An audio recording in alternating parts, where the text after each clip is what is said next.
Today we have a slight risk in central Montana and a couple of marginal risks in the northern Rockies, Great Basin, upper Midwest, and the Great Lakes. Good morning, I'm meteorologist Pew and today is July 2nd, 2025. Today the main hazard is wind up to 60 miles per hour, mostly in central Montana. We have an isolated risk for that wind in other marginal risk areas. And while we don't have a tornado threat today, we do have a localized and isolated hail threat in the upper Midwest to Great Lakes. The time frame of when all this is going to start, right now in southern Nevada, already seeing rain showers, and in the Great Basin area, things should start ramping up around 19Z, which is about 1 p.m. mountain time. And the same could be said in Idaho and Montana. And for the upper Midwest to Great Lakes, it's going to start a little bit later, around 5 p.m. Central Time. Looking at what's causing all of this, at 500 millibars, we have a low that's centralized in California right now. And that's going to bring in lots of southerly moisture into the Rockies. And that's really important because in the Rockies, elevation is already high. So the starting point for thunderstorms is also high. And at the surface, that southerly flow still tracks. And because we're looking at the Rockies, the mountain range are a little sporadic and dynamic.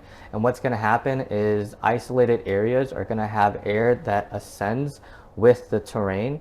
But on the flip side, if a storm goes over the peak of a mountain, then we're going to have downslope, and that storm probably won't last long at all.